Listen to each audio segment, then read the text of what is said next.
Can you hear me, Jim? Yep, loud and clear, and I think we have the whole gang here. Okay. I'd like to open the Thursday, April 8th, 2021 Bellingham Planning Board meeting.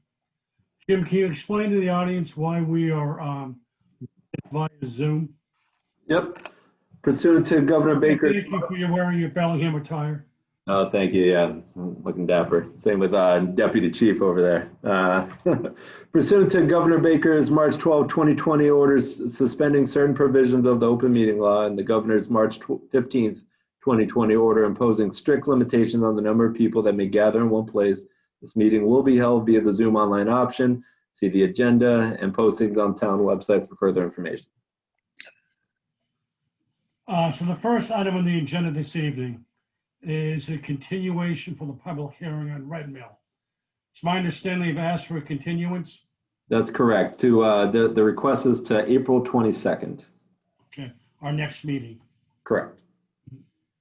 Any discussion why they need the continuance? Jim?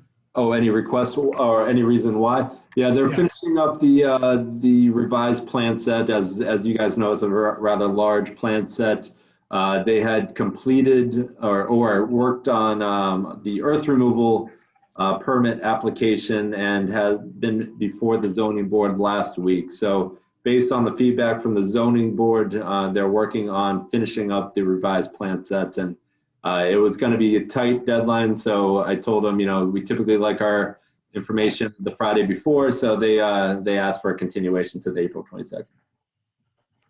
Any discussion from the board members before I ask for a motion?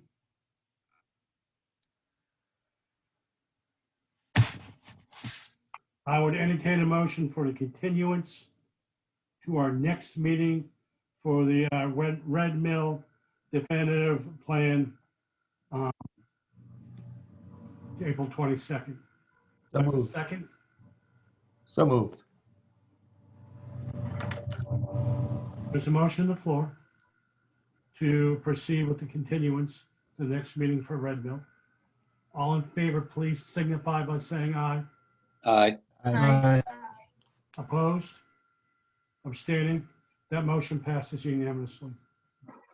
Jim, the next item on the agenda is 161 and 169 Maple Street. Can you tell us what we'd like to do this evening with that? Yep, so this is a continuation of 161, 169 Maple Street.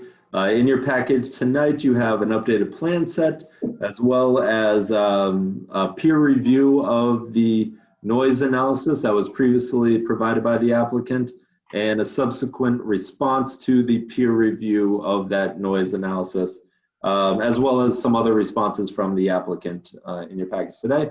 And I believe Kim Croa and Steve D'Ambrosio are here representing the applicant. That's correct. Good evening, Jim, members of the planning board. My name is Steve D'Ambrosio with GZA. I'm here tonight on behalf of LMP Properties with Kim Croa. And is Will with us, Kim? I don't see him on the list. No, I don't think he's here. Yeah, I know he was planning on calling in. He might just be a minute late since we thought we were Sure. second, but he'll be here. Okay. Jim, I'd like to share the revised plans. Can I share my screen or do you have a copy of those ready to go? So before we go forward, can I ask, Certainly. when was the plan revised and when was it shared with Jim? April 2nd. Okay. And we had a chance to have our peer review look at it.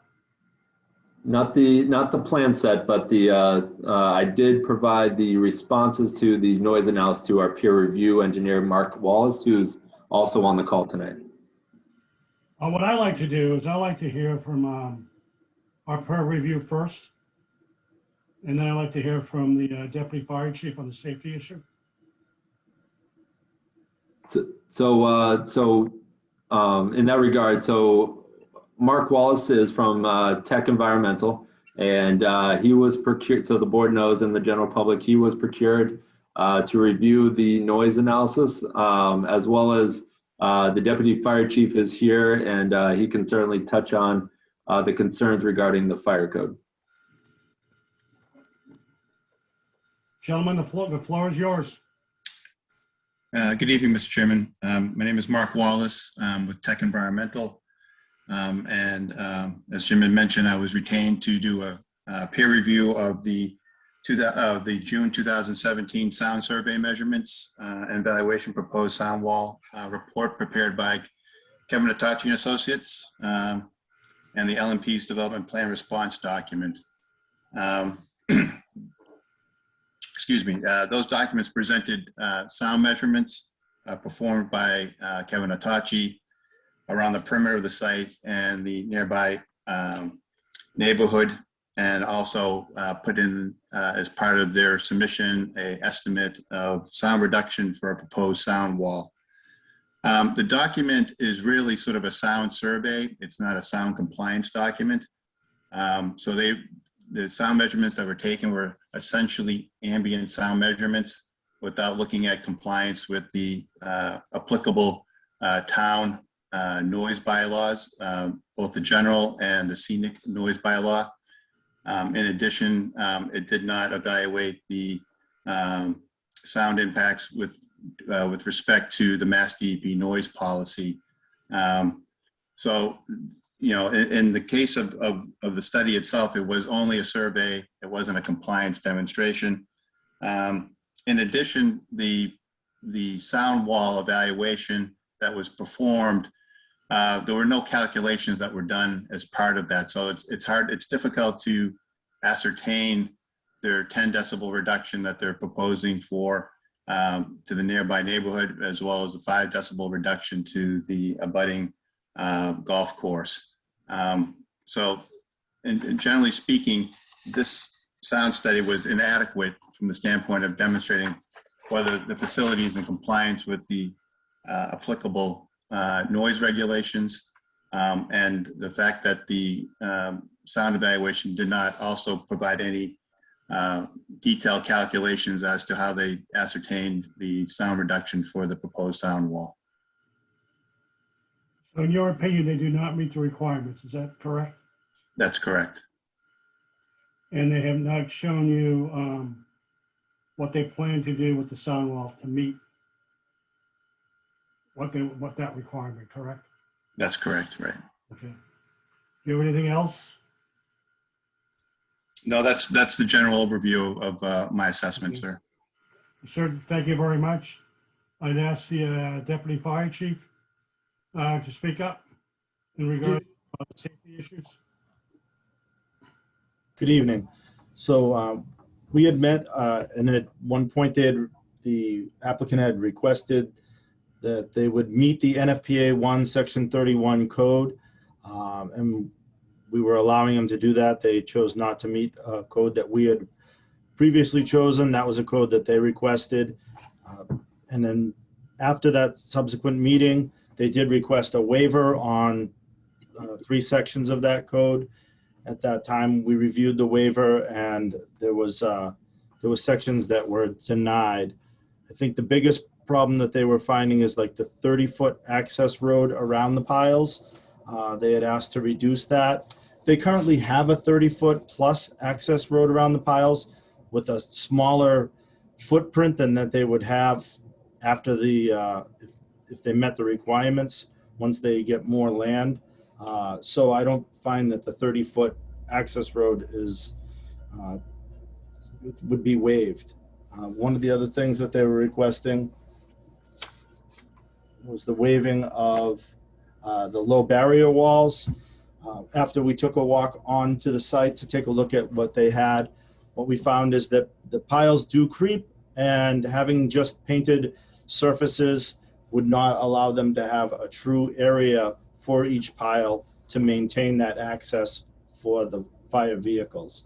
What we did allow was a 3-sided low barrier wall with one side being paint so that they could work and load off of that. So at this point, I think we're just sticking with what we have and the code that they requested.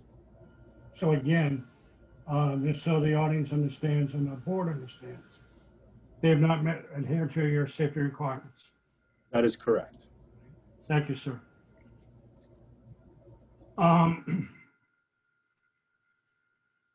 Before we turn it over to the applicant, do any board members have anything they would like to discuss? Brian? So I just have a couple of questions for the deputy chief and the sound, our sound consultant, if you don't mind, or do you want to do that later? No, absolutely. Go ahead. So, Mark, if you could you describe for me the difference between a sound compliance document and a sound survey? I think that was the terms you used. Yeah, so the sound survey really is just, if I was going to go out and do a sound survey, you're basically just taking measurements at different locations to assess the ambient conditions. For the purposes of trying to demonstrate compliance, you would typically look at doing a more detailed evaluation from the standpoint of identifying what the sound sources are, determining what their contribution of the sound is compared to what the ambient conditions are. So the way the noise regulations, at least the bylaws are, I look at them as what I consider them to be emission limits, essentially meaning, in other words, that that's the amount of sound that the source can contribute. So in the case of, for example, if a sound level limit is 55 decibels, that's the sound contribution that would be allowed by, from the facility itself. The sound levels could be 65 or something like that, but that could be related to other sound sources in the area. So typically what we would do if I was doing a compliance test is we would do attended monitoring. We would document, what the sound sources were, what things that we heard that are related to the source, and what things are unrelated to it. So if a truck passes by, we would discount that from that, and we would just look at the sound sources from the facility itself. As opposed to a survey that's just sort of a... It's just, basically you're getting the total sound of all the different components. You don't know what the contribution really is from the facility itself. All right. And then in terms of the calculations for the sound wall, or the wall that they're proposing, what information would you need to corroborate the reduction in sound? Well, the first part would be some type of specification for the wall. Typically, you would want to know the type of materials, the sound attenuation capabilities of that wall. And then typically what we would do is do an acoustic modeling analysis, not a sound measurement analysis, to assess how much sound would be reduced by that wall by, adjusting the height or the thickness of the wall. So it's again, typically a wall can get, 5 or 6 decibel reduction, and it could get more than that, but it depends on, the height of the wall and the density of the wall. All right.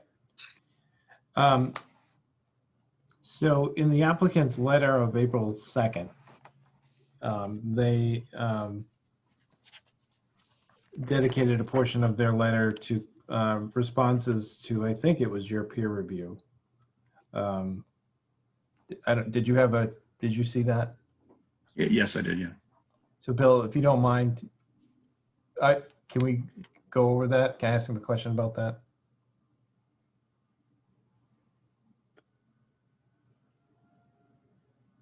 Yes, we can. Oh, thank you. So I'm not, can you just go over their responses? The more salient ones, or whatever ones you feel that stands out to you, or what's your take on their responses, I suppose? Well, I think overall, there are some things that are misconstrued. For example, I think they were taking the table that I had in my report that was sort of in the community, on the common measures of community sound. There's a table in my peer review that talks about sound levels for trucks and whatever else that, let's say 80 decibels for a garbage truck at say at 3 feet away. And and basically saying that, you know, the sound levels in the area are similar to that, and that their facility sort of falls within, you know, or less than that. That may be true, but again, it's not demonstrating that what the contribution from the facility is actually complying with the noise regulations, with the bylaws themselves. I mean, that was my biggest takeaway. The other one, I guess, would be, you know, and again, this goes back to the definition of construction equipment and temporary operations. You know, it's been our belief that, you know, construction activities, you know, are a temporary source. They're not related to something that has, you know, maybe has similar equipment, but, you know, that operate at the site itself.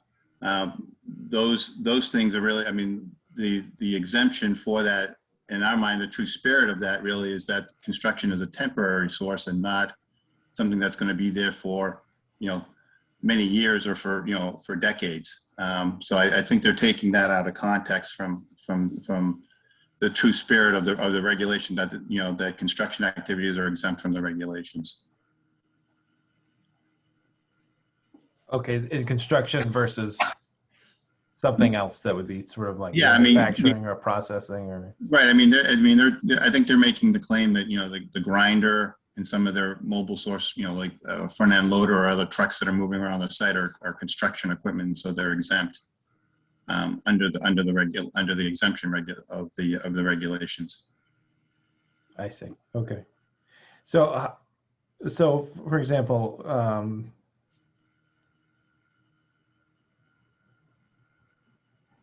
number 4. It's hard to know. This is what I was talking about before. I think that they said noted, tech environment noted that diesel trucks are 100 feet away, have a noise level of 80 dBA, which is then the highest noise level measured at 169. Okay. So again, they're claiming that there are other sources, and I would concur with the fact that there could be other sources that are contributing to that sound of 80 decibels in the area. But the regulation really is geared towards what is the sound contribution from the facility, not from other sources that are outside of that facility's control. Okay.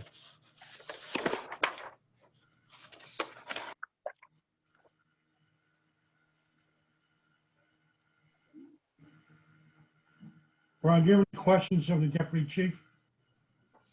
Now, my question to the deputy chief would be just sort of if you could be specific with regards to the requirements that you're looking for and the requirements that the applicant is willing to sort of concede or live with.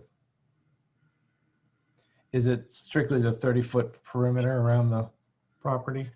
No, they've selected that they would meet the requirements for the NFPA 1 section 31 in our meeting, and we had gone through that. After we had met on that, they did send out a letter requesting basically 3 waivers. One was for the roadway to the top of the piles, due to the fact that they use a stacker and that they're not pushing the product up a pile to make a large pile, and it's not compacted, that they would elect not to have the roadway to the top of the pile, which we had said as long as they could meet the other sections, we'd be okay with waiving that. The piles should be no more than 60 feet, the 30-foot access around it, so we could drive fire apparatus and stay outside the collapse zone when and if that was on fire, as well as having the positive barrier around the piles. It's required to have a positive barrier around all 4 sides. We were willing to do the 3 sides with 1 side painted so that they could work the piles. And other than that, the rest of it, they didn't have any issue with meeting. It was pretty much those 3 items. For us, closing that road down and giving us less room between the piles is not safe for, for us as far as the firefighters working in that condition, and also the apparatus getting in and being in a safe distance. The creeping of the piles, that's always an issue. If they have positive barriers that they can see, if the pile starts to spread out too far, they'd be able to see it even from the machines. The paint on where they wanted to do a painted square or a painted area, that isn't going to work, because as the mulch falls down the pile, it covers it, the dust would cover it, and there would be no clear delineation of where the pile should end. Okay. Thank you. Thank you for that clarification.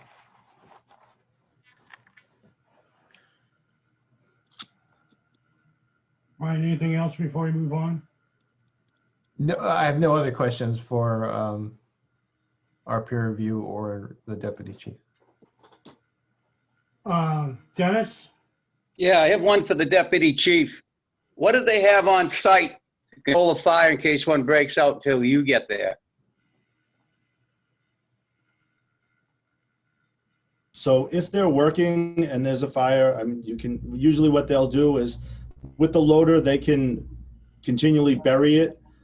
And a lot of times the best way for some of these on a fire is for them to actually start grinding this product while it's on fire. They can pick it up with the loader and grind it, and that will also extinguish it.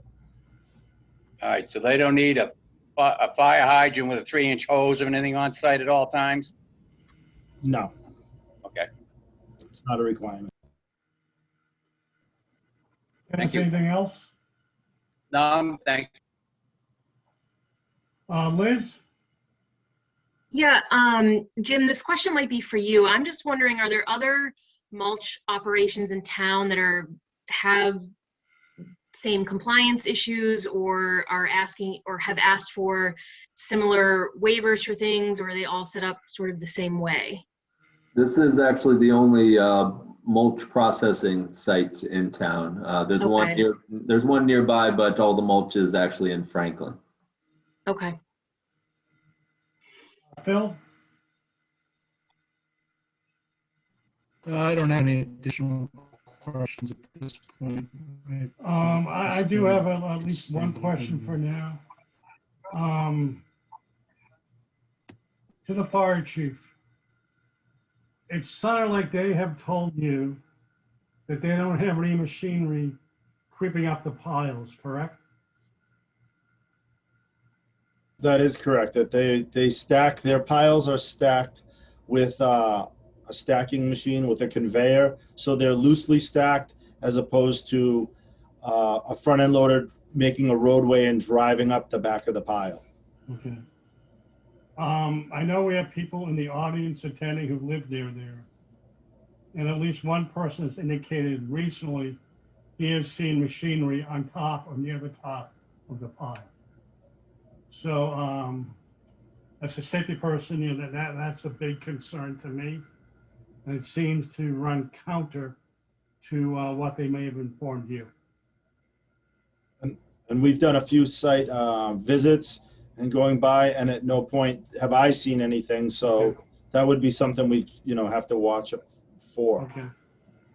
So, Bill, if I can interrupt, that was going to be one of my questions to the applicant when they after their presentation, that I myself have seen a number of times and often wondered how they did it. Is a number of those sort of front end loaders and other heavy machinery atop of the piles, and it's not just for a day or two. It's whatever part of the function is they're doing. But I myself have observed that a number of times. So again, that is not consistent with what has been told to the fire chief.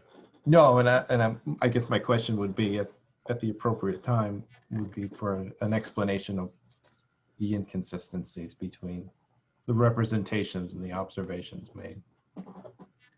I'd like to hear from the applicant to address what he's heard tonight and the letter that was dated April 2nd that we have copies of. So if I could For the record, Kim Crowa, Baker Braverman Barbadoro. I'd like to have Steve present the plan first because I think that would help put my responses in context, if that's okay with the board, just to show what we've done to the plan, and then I can respond to the other questions and the rest of the issues that were discussed at prior hearings. That's fine.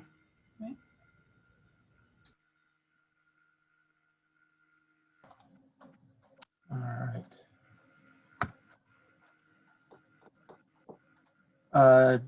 Jim, it's saying that the host has disabled participant screen sharing.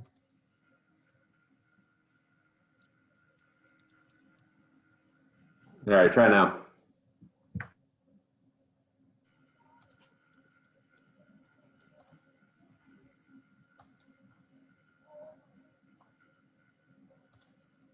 Are you guys seeing a copy of the plans?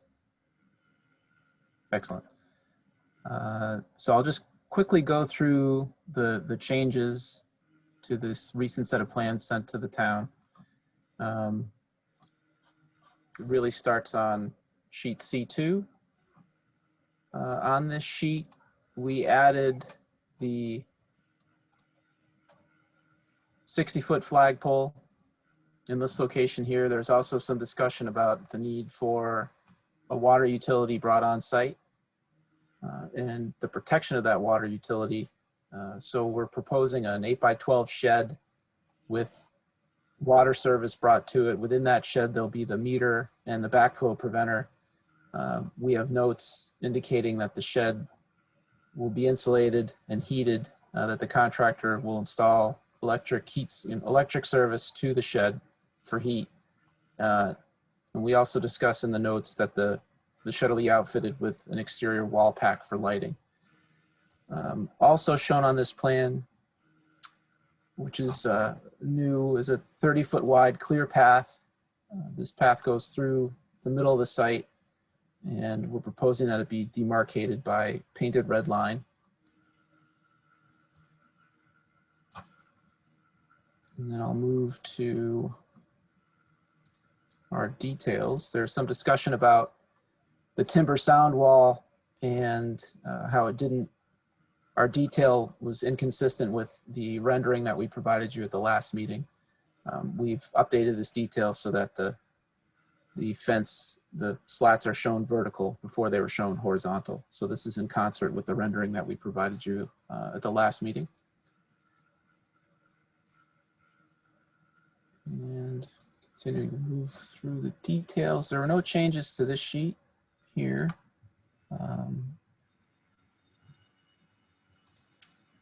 There is a request to show turning movements into and exiting the site. So we show a WB68 entering from the north, a WB68 exiting to the north, and then the same vehicle exiting to the south. The next sheet that we provide, this was just to meet the requirements of the submission. There was a request that we provide a locus plan with adjacent properties labeled. I think this meets the requirements. Basically, it's just a locus map with the neighbors listed on each property. And then lastly, we provided a landscaping plan along Maple Street. This is a much more robust plan than we showed. We really didn't have any landscaping along Maple Street. We had the landscaping as part of the wetland restoration work on this side of the property. But we've included a bunch of trees in this area. And due to the overhead wires in this location, our landscape architect didn't feel installation of additional trees in this area was appropriate. So we have a host of different shrubs along our sound wall. And really that's, those are the updates to the plans. Okay. Steve, thank you very much. You're very welcome. Kim? All right, thank you, Steve. So I will start off with the questions that the board had asked about tonight. As with respect to the noise and the fire aspects of the plan. The noise, we did respond in writing to the peer review that was received. And as Mr. Wallace had indicated, much of our response had to do with the type of analysis that was being requested by the peer review, which really goes beyond the scope of the zoning bylaw.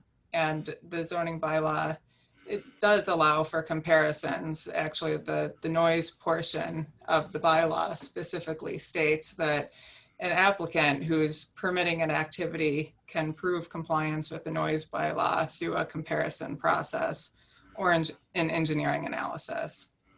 So the first part of that, as we had talked about at the first hearing, is that we're not actually permitting an activity here with this application. It's a development plan application that is based on putting a stormwater system into an existing business that has been there for well over 10 years and is a use that is non-conforming, but it is allowed because of its non-conforming status. So just preliminarily, as we said at the beginning, we don't think the noise bylaw applies to us.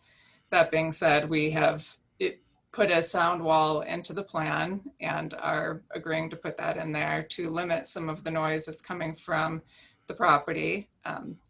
No, our report doesn't have the exact calculations of how that was done. The engineer who did our report has since retired. He had put it down as 10 decibels. Maybe it's only the 5 or 6 that Mr. Wallace had indicated might be possible, or maybe it's the more that he had said. But in any event, the highest noise report that was taken while the chipper was going, as it says on our report, was 71 decibels, which is obviously less than the 80 decibels that was noted in the peer reviewer report that diesel trucks make when they're going down the street, as can be heard 100 feet away, excuse me. And I think one thing that's important to note is that LMP really owns the residential properties around it. So the neighbors that we're talking about are an energy company, Maple Street, a golf course on the other side of Maple Street behind LMP's property at 174 Maple, and then the town open space land that's there. There was a recent land court case that talked about a noise bylaw, and the court had said that the noise bylaw wasn't violated by the application, which was actually a shooting range. But the judge said it's not logical to interpret the zoning bylaw as meaning that no proposed use can ever create a noise that just over the project's property line might rise to the level of a nuisance, even where there's no one affected by the noise. So we're looking at it as who's actually affected by the noise here. And even with that, the noise measurements that were taken around the outside of the property do comply with the bylaw. The bylaw has its own set of noise measurements, which is 65 decibels for receiving zone A, 55 for B, and that's based on where the sound is heard. So the noise bylaw, it's also important to note, allows for increases over those stated amounts. It allows for, my notes, 10 decibels for up to no more than 10 minutes, 20 decibels for no more than 30 minutes, and not at all consistently. So the fence will reduce the amount of noise that was measured at the outside of the site. And the plans do note that the fence will be designed by a sound engineer, and that will be maximized to limit the impact of the noise here.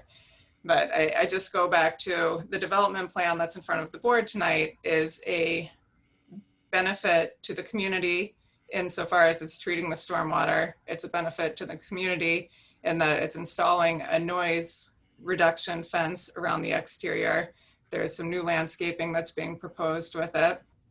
And a lot of the measures that are on the plan aren't required by the trigger for the development plan application that we're here for. The only trigger that's reached for a development plan application is removal or disturbance of existing vegetated ground cover for more than 10,000 square feet of site area.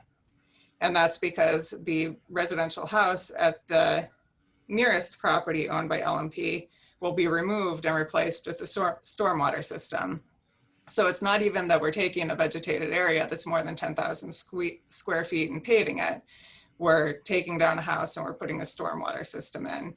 So it's with those confines that we're asking the planning board to take a look at this application. The purposes of the development plan application that are stated in the bylaw are to provide for an adequate review of development plans, which may have significant impacts on traffic, drainage, town services, environmental quality, and community character. And again, I go back to what's really being proposed here. This mulch yard is allowed as of right. The bylaws do provide that new mulch yards need to obtain a special permit, but this mulch yard was here before that was put into place, and it shouldn't be subject to the same special permit analysis that a new mulch facility would be subject to. That was the essentially 2 years of litigation that we spent over the non-conforming use that was resolved in 2019, the outcome of which was for LMP to install a stormwater system and obtain development plan approval in order to put that stormwater system onto its property. Steve mentioned the improvements that are being done to the site in addition to the stormwater itself. So I just want to sort of go through that and then touch on the fire part. The state fire regulations do have a 30-foot roadway. So we had previously presented a fire safety plan that showed the 4 areas, the 4 quadrants as we'll call them, of where JD Raymond, which operates a business on the site, would be putting the mulch. Part of the mulch manufacturing process involves moving the piles. Even the deputy fire chief had acknowledged that if a fire were to start, an important aspect of that is being able to grind the pile, being able to separate the pile. If there were low barrier walls around each of the piles, that would impair the ability for JD Raymond to come in there and prevent an issue. I also want to respond to the part about the trucks on the piles. The comparison was made that the prior operator, Cobb, who was there and ran the operation previously, only drove trucks up on the piles. And there were fire complaints at that point, and there were fire calls. And there was a lot of the issues that have been thrust onto the site started with RJ Cobb, but they have been remedied by the operation here. And you haven't seen the complaints in Bellingham that there previously was with RJ Cobb. But going back to the point, so JD Raymond uses a mix. Before it was driving all the way to the top of the pile, and that's where the pile was. That was where all the pressure was. Now the piles are stacked much more loosely, and there is a truck that can go on part of the pile, and the stacking is the primary area of doing it. I don't believe that I said that there was never any trucks. If I did, I apologize. But it's a combination of the driving and the stacking, but the stacking is what allows the mulch to get on top without really having the piles compacted. And the other parts of the fire questions had to do with what happens if a fire occurs. There is a water truck that's on site. The staff is trained according to the fire report that we had, the fire safety report we had presented previously. The staff is trained to pull the pile apart, release the heat, and allow the fire to go down that way. There's also a fire extinguisher right at the front of the property, and there is part of the shed that Steve had described, which will be insulated, is because there will be water service right there in that shed also. So there's a few different ways of addressing fire. There are 2 other mulch facilities that are in Bellingham, and I do have some pictures of those. If I could, Jim, if I might be able to share my screen.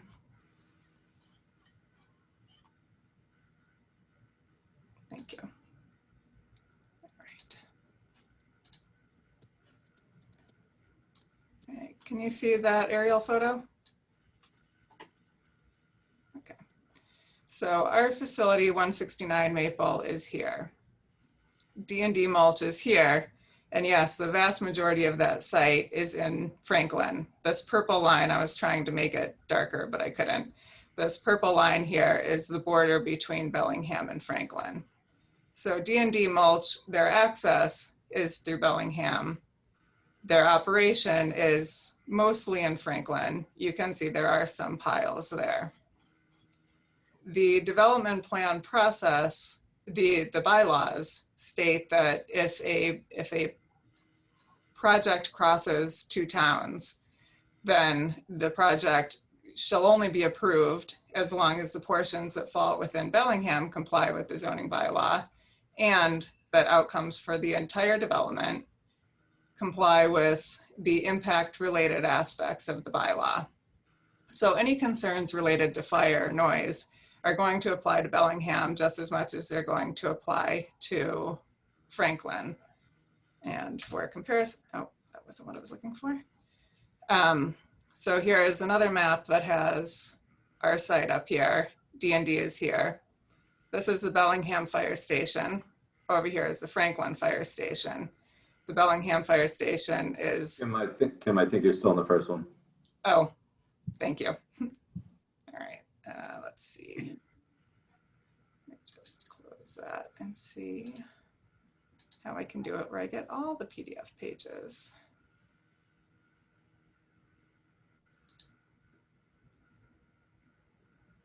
Oh, sorry, one second. It's technology.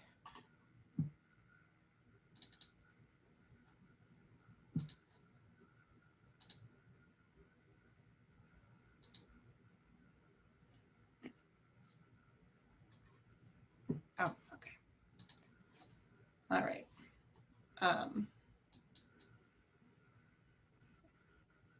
Okay, sorry, is that map up now? Yes. Okay, great, thanks. Sorry about that. So our facility is up here, D&D is here, Bellingham Fire Station is here, Franklin is here. And just to run through some of the aerials a little bit more, this is the overview. This is a closer operation, closer showing the D&D landscaping. So you can see some of these piles are very close together. We have the town line here. There's this somewhat smaller pile there in that picture. And then this aerial, the town line kind of goes right through the middle here as it did in the others. So you see you have tall piles that are all very close to each other back here. And then we have the town's compost facility here that also holds mulch on its property. So we understand the fire concern, and JD Raymond has, since they've taken over the property, has done a good job of preventing fires and being really very much on top of fire danger to ensure that it doesn't happen, and to train their staff and make sure that everybody's aware of what the process is should something happen. The waiver request for the low barrier walls came out of really a fire safety aspect of trying to make sure that we are able to be the best operator that has been there, and that JD Raymond and its owner can ensure that the community is protected through being able to deal with those piles.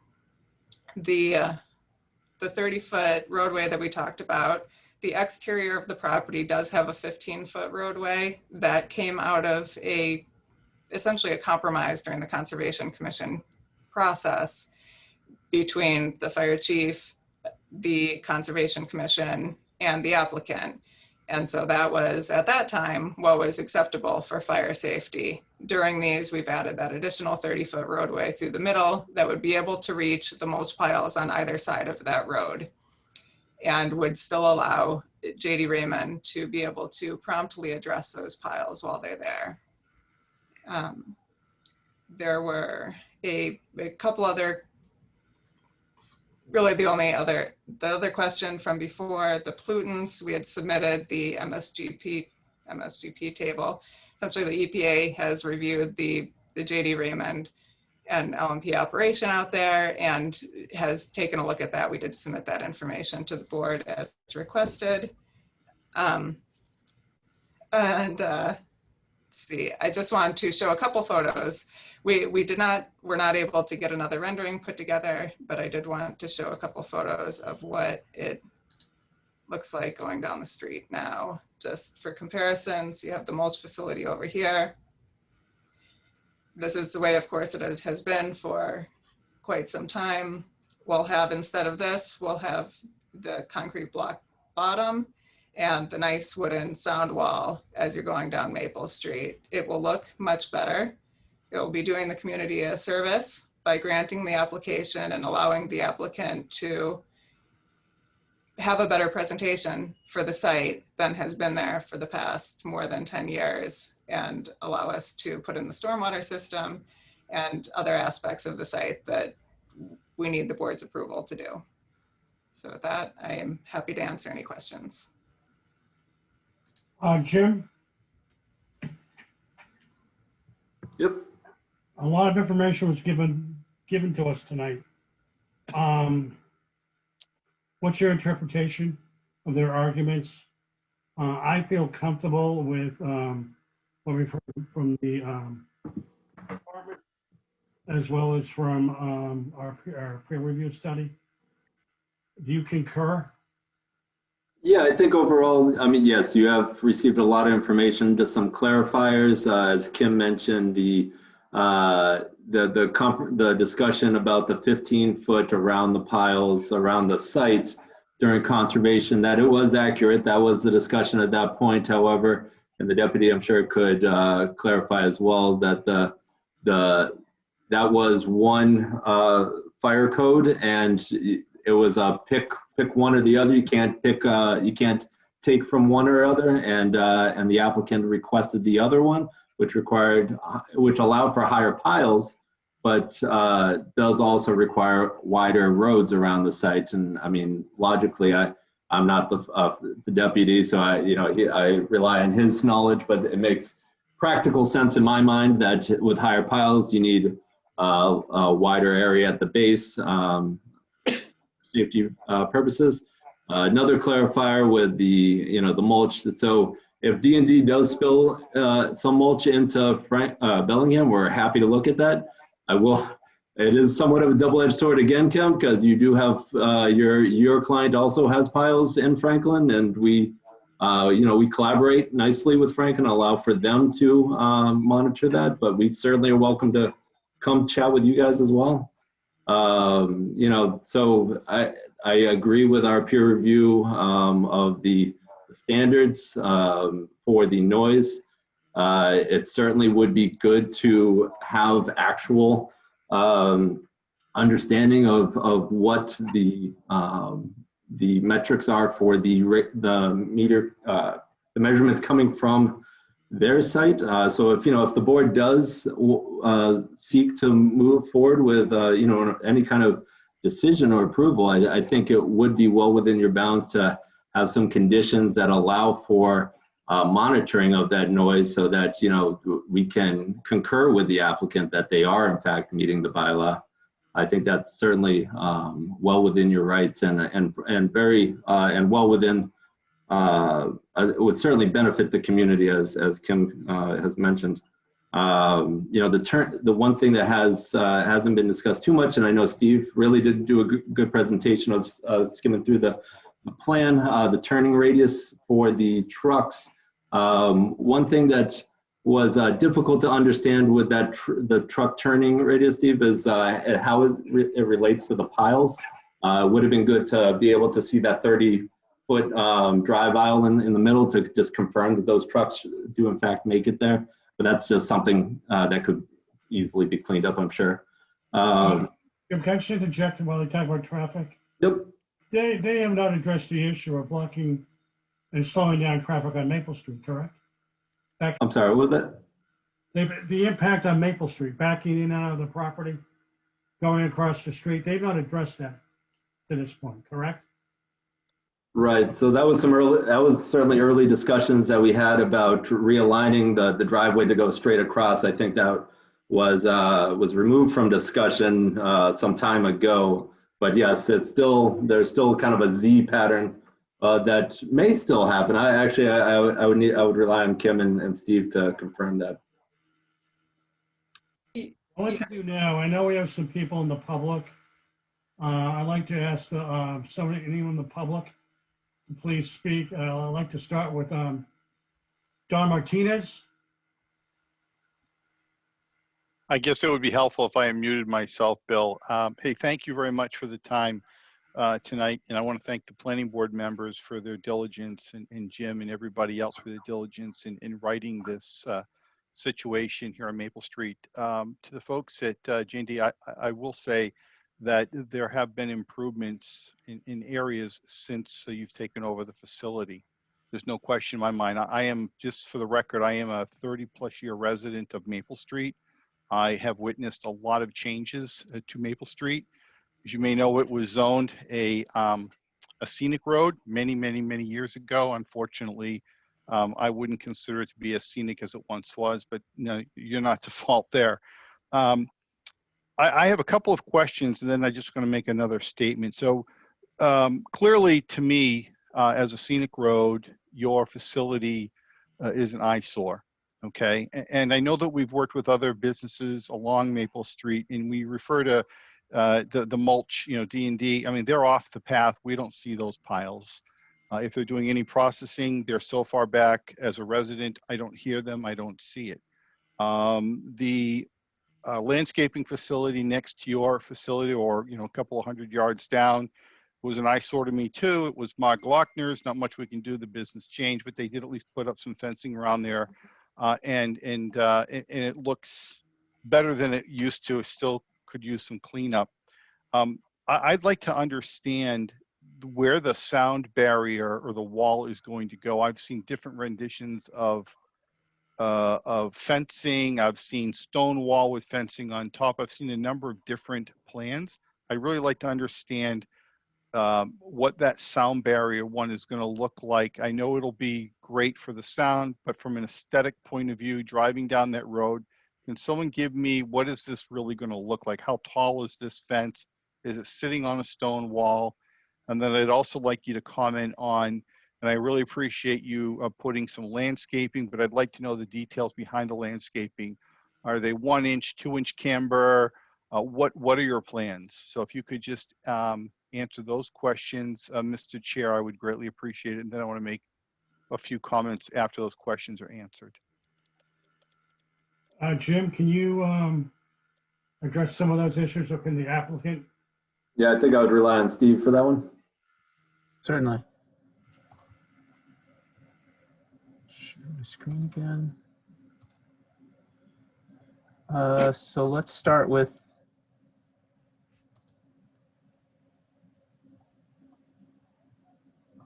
the sound wall. I'm just trying to get the rendering. There we go. And I'll zoom in. So we are proposing a concrete block wall at the bottom with Steve, a the wooden. rendering's not Oh, up. can you give me the dimensions of the concrete block wall, Mr. Ambrosio, and just kind of describe it to me instead of just at a high level? I'd like a little more depth. Sorry, can you see the? Yep, I can see that. Yeah. Okay, Okay. great. Can I just interject for a moment? Mm-hmm. Certainly.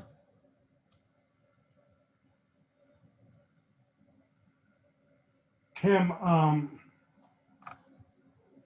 our last meeting, the board was taken back by the misrepresentation of your rendering at the last meeting.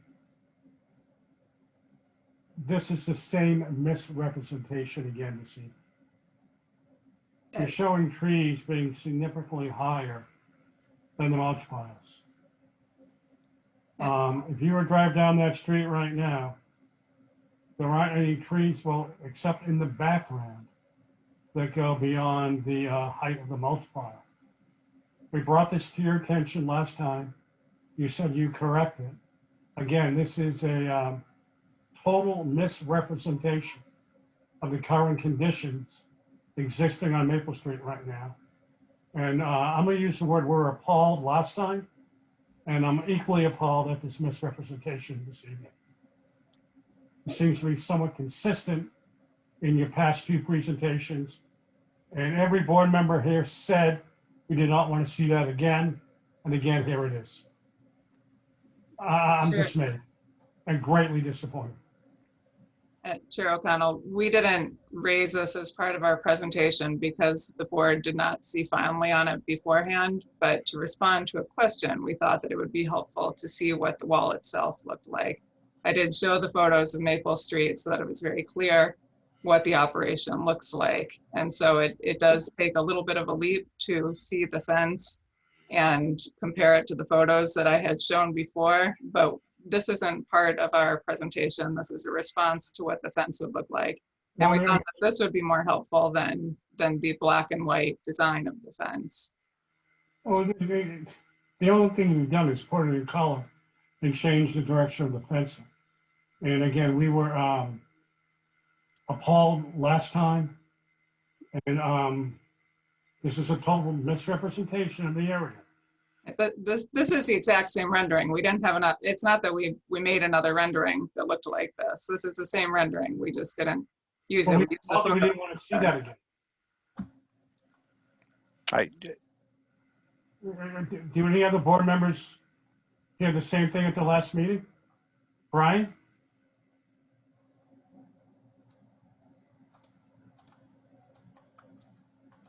So, Mr. O'Connell, I appreciate what you just said, and it's too bad that, but I'm sure that my question caught them off guard, and I'm not defending them, that's for sure. But I can see if this is what the fence is going to look like, what I'm looking for. You're saying from the street level, the top is going to be 8 feet. What is the height of the wall? So the fence would be what, 6 feet? The wall's 2 feet? It varies as you go along. It varies Maple based Street. upon, it varies based upon the elevation.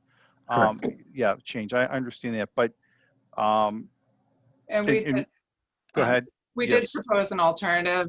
There was a question over whether or not we need a variance to put an 8-foot fence on top of the wall along Maple Street.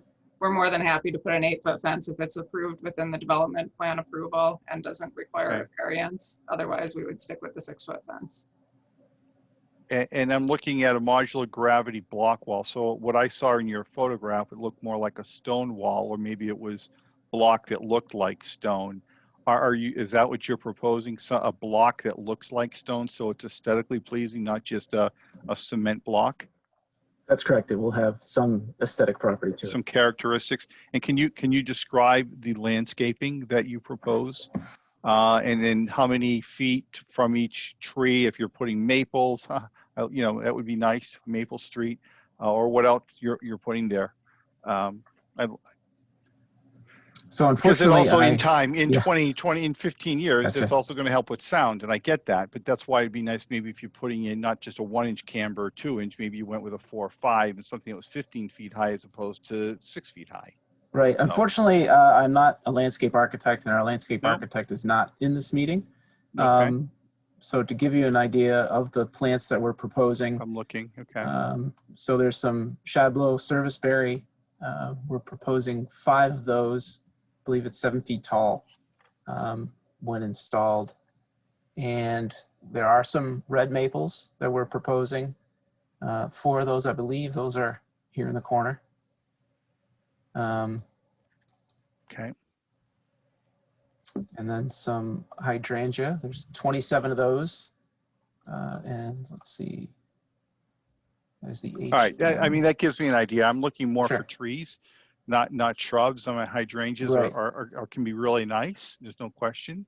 But Right. I'm looking more for, some trees in there. So as far as the more trees are concerned, we're proposing them in the corner here. Mm-hmm. And then as you go past the entrance, there are a few that we're proposing down in here. Okay. And the vast majority of them are shrubs. Yeah. Okay. But I mean, I'm not on the planning board. I can't force you to go back and redesign this, but I certainly as a resident of 30 plus years on Maple Street, I would certainly like to see more trees. I do like the lower height items too, but if there's a way to establish more trees in there, I would certainly appreciate it. And I don't know how the board feels, but to me, the higher the fence, the better from a sound protection, from a visual aesthetic purpose too. But the other thing I just want to add, and I don't think that you take this into account, and that is, I guess, the starting times of the facility. Now, I know, technically the grinding of the mulch, but that's not, and I hear that, and typically you're not grinding mulch early on. Some residents have said they've heard and seen mulch grinding earlier than when you're scheduled to open up. But my bigger concern is the large vehicles that leave the other side of the street with your heavy equipment on trailers. I'll just say this, I understand it's part of the business. It's not really an integral part of the front end, but when you've got to go do some land clearing, those vehicles, those trailers are extremely loud. It's 4 o'clock in the morning, it's 4:30 in the morning. I live on Maple Street. Let me describe when you hit a pothole. When they hit a pothole, everything shakes, everything rattles. It really is very loud, very disturbing. I witnessed this not too long ago. There's a pothole, and all of a sudden the pothole is 6-7 inches wider. Now, I could point right to the vehicles. That's a bigger concern. I know there are Amazon trucks. I know there are tractor trailers going in there. They are quiet. They are whisper quiet. I don't hear them backing into the Amazon facility. That facility is far off the street. Yes, I was opposed to that facility. Publicly, everybody knows that. But they did a really nice job. They did a really nice job of landscaping. I think it's a very professional looking industrial center, and the planning board did a great job of making sure they complied. My concern is what you have there. It's an absolute eyesore. Those trucks coming out from across the street with those large trailers and that very large heavy equipment literally will shake your house when they hit a pothole. And literally as they're going down the street, and I'm not suggesting they're speeding, but I can hear them. And I know that there's some other individuals that are residents that hear them long before I do that are on Maple Street that literally will rattle the house. They are much louder, and they certainly take up a lot more of the street than the Amazon trucks or even the Victory trucks. And again, I'll say and everybody knows on this board, I stood up there every single meeting, against having increased traffic. I wish there was something you could do. Maybe these trucks don't need to be at that facility. Maybe they can move to a different facility, but they are very, very disturbing, and they're extremely loud. So I think I've made my point. But I want to thank the chair for giving me an opportunity, but something really needs to be done. And I would appreciate you going back and working with your landscape architect and talking with the board here about increasing the size of the fence. But I have nothing else to say, Mr. O'Connell. Thank you for your time. Thank you. Anyone else in the public like to make a comment? Mr. Chairman, if I could. Yes, Peter. Peter Gabriel, 6 Stonehenge Road. I'll be brief. I have 3 comments.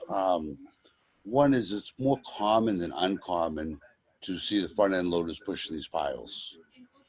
I drive the street every day of the week, both ways, and those loaders are up on top of that pile constantly. Secondly, the reason why we're here is for an increased use on that property. That's what started this whole thing.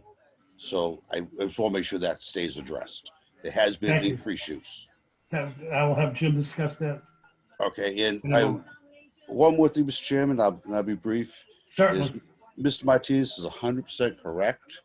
It's not just the trucks hauling equipment, it's the everyday trucks hauling the mulch. And this is going to sound a little far-fetched, but I've been behind them several times. And as I hit the residential homes, they downshift into lower gear. As soon as they clear the homes, they shift back up and they're quiet.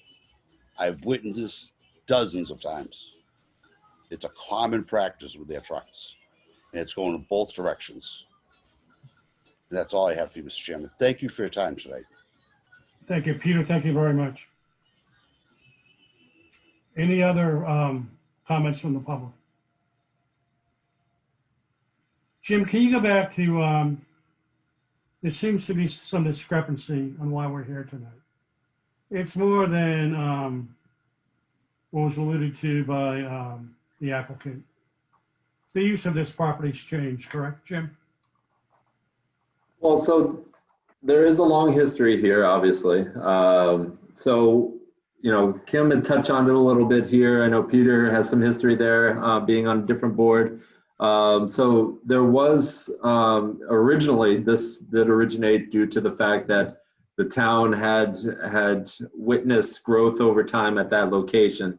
However, over the process and through the proceedings in court, there was an agreement that we essentially put that to the side for the moment and work through what are the main issues here on site. And one of which was to file with conservation because there was direct runoff going from the site to the wetlands.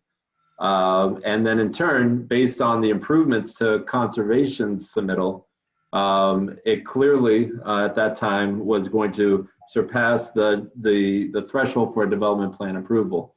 And I believe at that time, and correct me if I'm wrong, Kim, but I believe at that time both parties agreed that that was the case. It was going to surpass that 10,000 square feet, and therefore development plan approval is required.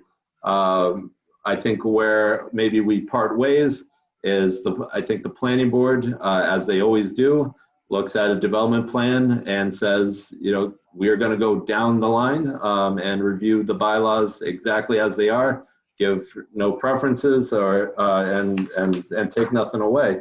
Simply going down the line. We're not beholden to simply casting a blind eye to the rest of the site. Yes, we want to make sure that a proper stormwater system's in place, but you know, there's very matter-of-fact decision standards that this board must take into account for these sites. And I think that's what you're doing right now. You know, the environmental controls clearly are something that is still a discussion point and of concern to the board, I think. So, you know, just looking down the list here of 24019, which is, as you guys are well aware of, is your decision standards, what you guys look at each and every time for a development plan, and the performance requirements of this bylaw for example, environmental controls have been met. And I think clearly as it states right now, I don't think you can determine that it has been met. However, you know, again, as I mentioned before, if the board is interested in, you know, working with the applicant on getting to a favorable decision, I think certain conditions could certainly be in place to try and rectify that concern. I see, you know, 24019B1, again, improve pedestrian vehicular safety within the site and egressing from it. I know I've heard time and time again from multiple board members here of concerns. I know they added some movement to the plan, but I think it's still lacking some. But again, with certain conditions, you might be able to get to a suitable remedy. And then lastly, just 24019 F, no other zoning violations are observed, and that goes back to, again, the environmental controls and whether or not you certainly can't, as a board, cast a blind eye to zoning violations that not only the applicant has provided to you, but that the peer review has vetted and confirmed. But again, I think all of these could be remedied if, oh, I'm sorry, and I missed one here, a note on C, sorry, 24019C, adequate access and provided to each structure to fire and service equipment. Clearly, the fire chief has some grave concerns over the plan, and you know, my time here, I don't think the board has ever gone in a different direction as the deputy fire chief has requested, because that's a life-saving mechanism. So again, I think proper conditions and the ability for the applicant to work with the board, I think can get you there. I think there's a light at the end of the tunnel. It's just, you know, there's still some things to be worked out. Bill, can I ask a question? Yes. So I got a couple of questions. And just while I'm thinking of it, Mark, this would be addressed to you. with regard to the sound study and the fencing, what does the opening in the fencing do to the sound? Is the mitigation achieved through the wall sort of lost because there's the entrance point isn't enclosed? That's correct. If there's any kind of gaps or openings in a particular wall, then you lose that lose that capability of sound reduction. Okay, and then would it? Okay, I think I understand. So Kim, if I could ask you a couple questions, if you don't mind. So I agree completely that this is not a special permit analysis. This is not what we're here for. And I'm trying to understand your interpretation of, I think it's 24016A or something like that. And I don't know if you have that in front of you, but let me see if I can find it. So as I read it, and let me see if I can find it. So it's a number of triggering events that would trigger a development plan review. And there's 4 of them. And they are all independent, discrete occurrences that would trigger it. And the last one being the one that we're here for, the removal and disturbance of existing vegetative or ground cover for more than 10,000 square feet. So that list, between C and D, there's an or, and it's not an and, right? So that there's any one of those things would spring to a development plan approval. So I don't see in the bylaw itself a parsing of or an exception to that you're describing in your letter of April 2nd, where well, this is only for this aspect. I don't see that parsed out in the bylaw. And then before I let you answer that question, and then my next question would be, it's also not, and we're here also, there was a triggering of this 16A1D, but it was also part of the settlement agreement reached.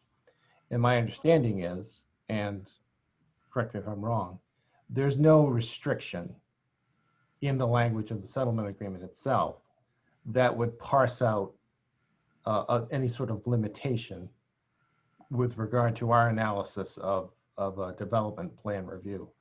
And it's also my understanding that there was an effort made by the applicant to insert that language into the settlement agreement. And ultimately that was not accepted, and we have the agreement that we have. So I guess help me understand where you find the exception, where we don't look at the other aspects of the site.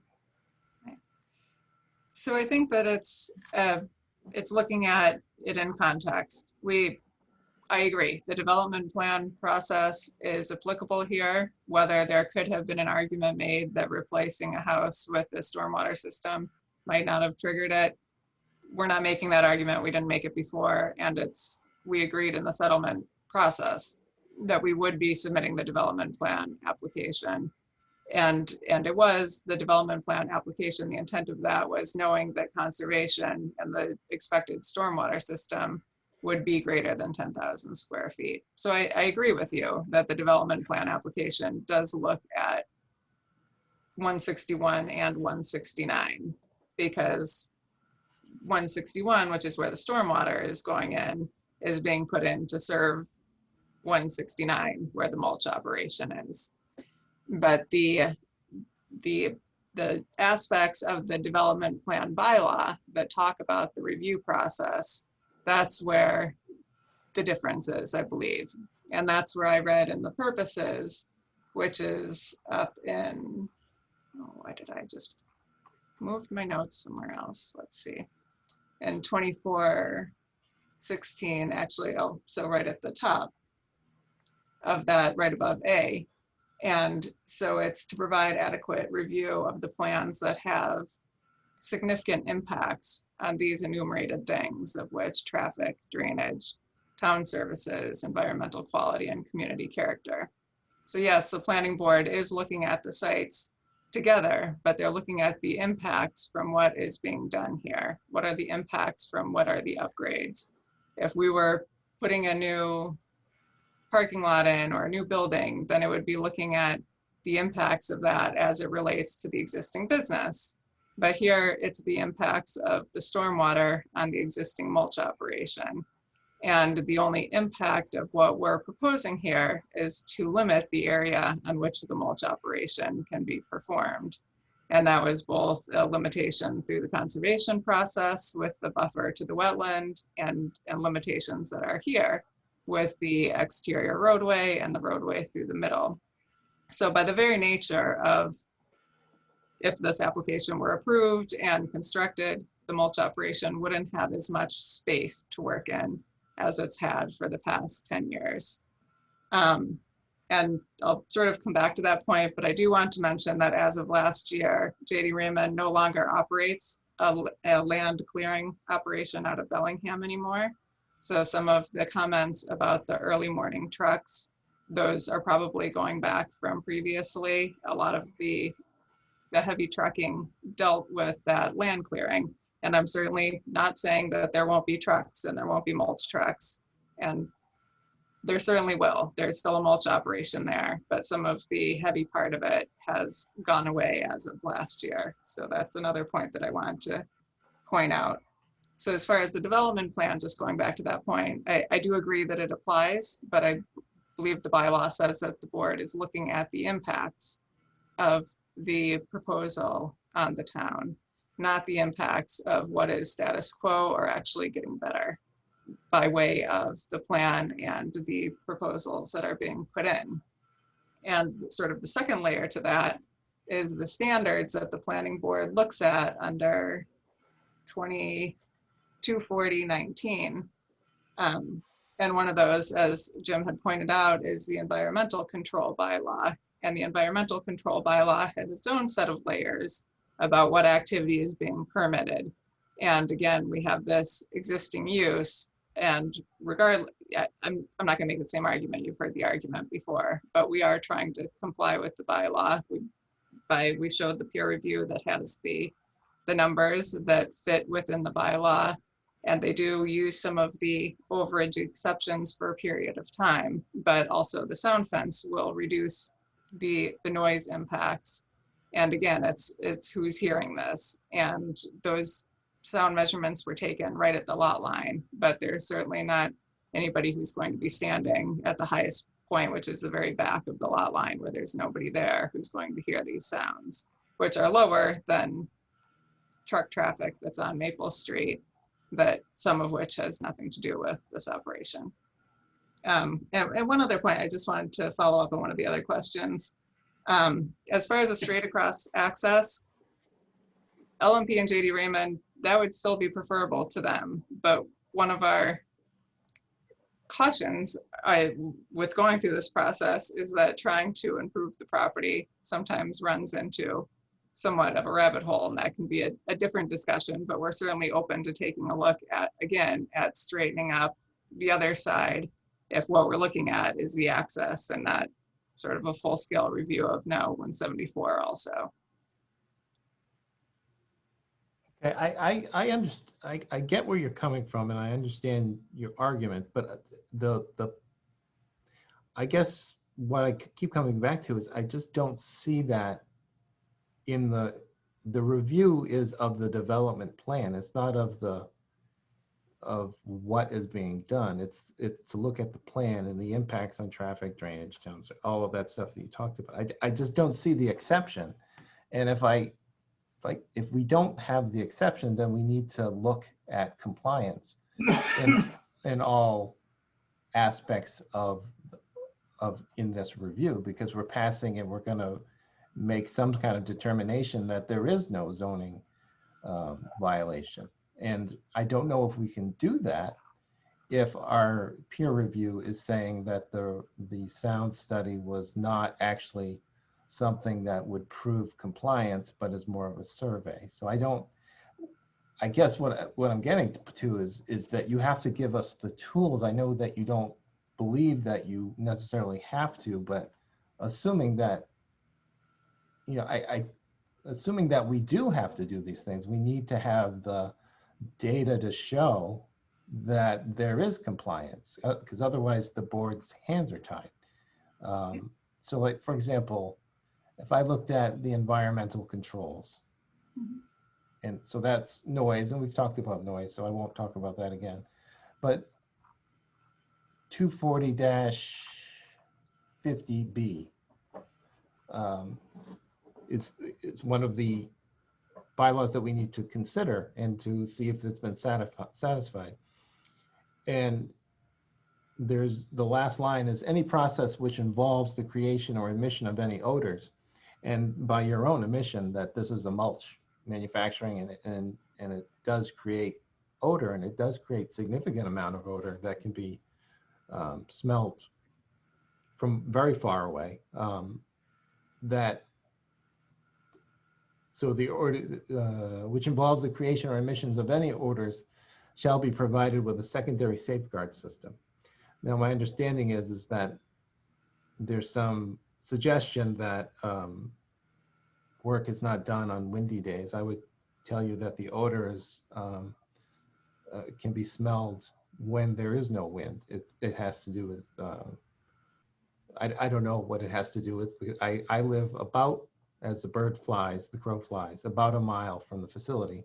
Some mornings, I walk out the door and it hits you in the face.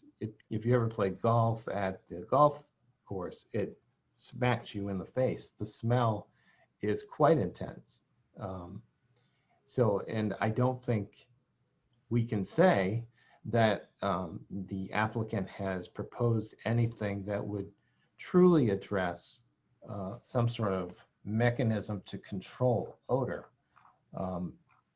in a way that the board can say, okay, that box is checked.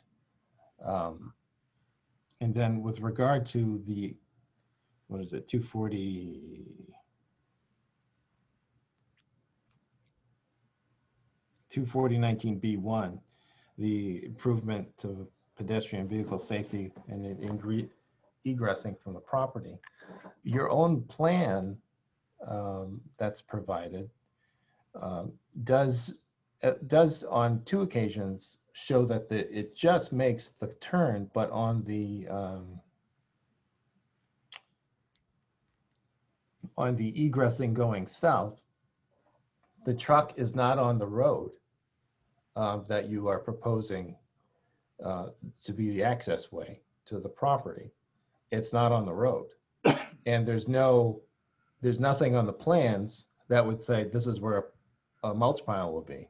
So we don't know that the truck can truly get out of that site. And we know that it can't on the road that you're proposing, that it has to come in at an angle. And if it doesn't come in on an angle, it's going to cross the lines. And we've talked before about that sort of that bend in the road and not being able to see, and it come across quickly. So we need to see something that shows us that the truck can leave the property on the access road that you're proposing. And if the truck is going to go off-roading, then we need to see where the piles are going to be, so we can make the determination that you're asking us to make, that they can leave. And then the other consideration is the gate is right on the road. And I think it's not a very difficult thing to ask, is that the gate is pushed back. So trucks that do arrive early, workers, and well, actually the workers park across the street, but if there are trucks that come early, or whoever's going to open those gates, don't need to stop in the middle of that narrow road in order to open that gate. And then the gate, as I suggested previously, and asked our sound study on, is that gate is just letting the sound out, and we go back in circles about the sound. So I want to make this a project, a proposal where the applicant walks away and the town walks away and says, okay, things are better now. You know, the conditions were unattainable and now things are better than they were. And it's difficult for me to assess compliance when information is partially given or not willing to be given, where the fire chief makes recommendations, there's agreed upon plan, and then it's changed, and now there possibly could be an appeal of the deputy fire chief's decisions. All right, can I make a suggestion? Yeah. We've been talking about this for a while. I'd like to propose, discuss with you and the board, 2 decisions. The first would be a favorable decision based on the conditions that have to be met, that have not been met, development review. The things that we've discussed this evening. Jim, do you concur? Yeah, I mean, so backing up just a little bit, so you're talking about potentially me drafting something for the board's consideration at a future meeting to look at what a favorable condition could look like with some conditions, and maybe between now and then the applicant could provide some of that stuff Brian had been mentioning. I would like to have you start to draft that based on the development plan review, the items that have been brought up in regards to the criteria that has to be met in accordance with the town's interpretation of the bylaw. In addition, I'd like a second decision drafted, which would be an unfavorable decision based on the information we have available to date. Both those decisions could be and will be presented to the board for action at the next meeting. So we're going down 2 parallel paths. That's fine. And so, you know, procedurally, so you're looking for me to start drafting 2 Well, first of all, we need a decisions, motion. but we simply would, it sounds like you're asking to continue the meeting, leave it open so that Leave perhaps the the meeting open. applicant could provide more information. And then at the next meeting, if the board feels like they've exhausted the review, then you would close that meeting and start looking at potentially one or the other decision based on what you have for response. In the next 2 weeks. Actually, technically, Jim, it would have to be presented to us, I believe by Friday prior to our meeting. Right. Oh, you mean information from the applicant? Yes. Yes. Yes. Is anyone on the board, Brian? Yeah, no, I think it's a good idea. I'm interested in what those conditions might be. I have some ideas myself. I would think that we could work with our sound engineer to understand what those conditions might look like. The police chief, Yeah. the I would odor, like- the traffic. Yeah. Ideally, I was surprised that a lot of vehicles are heading south on Maple Street, in which somehow traffic could be redirected away from the neighbors. Because I think a statement was made by someone this evening that in close proximity to this location, it's only employees and non-residents. As you get further down the street, you do hit more residents. So maybe they could look at redirecting traffic so they don't go down the entire way of Maple Street. But again, that's an impact to people on the north end of Maple Street. So I would entertain a motion to draft those two decisions discussed this evening with Jim. And continue the hearing until, Absolutely. If we did not continue the hearing, we wouldn't give the applicant an opportunity to provide us additional information. okay, so I will, I think that's a fair and appropriate thing to do. so moved. Do I have a second? And that, I'm sorry, and that date would be April 22nd at 7 PM Yes. via Zoom? I do Yes. have a conflict on April 22nd, if it's possible to get the hearing after that. The only thing I would note is that the extension of the permit is for the end of the month. So Kim, I don't know if the board's willing, if you could extend it to the end of May, perhaps, then. Yes, This has gone on for a while.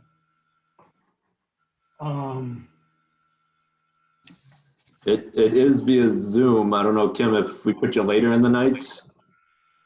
I'm going to be on an airplane, Oh. so just I had that school vacation week, and it's a tough, really tough week for me.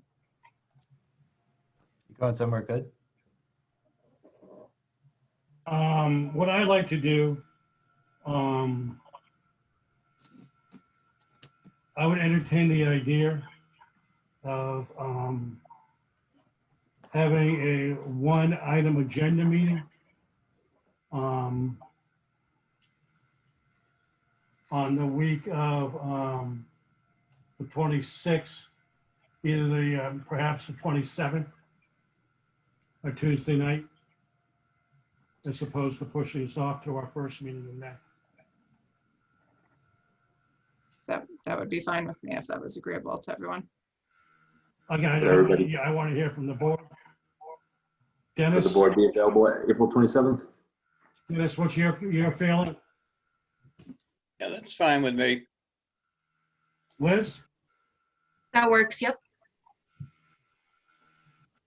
Jim, Yeah, I'm good. Phil? Yep, 27's okay with me. I have a commitment. I will change that commitment that night.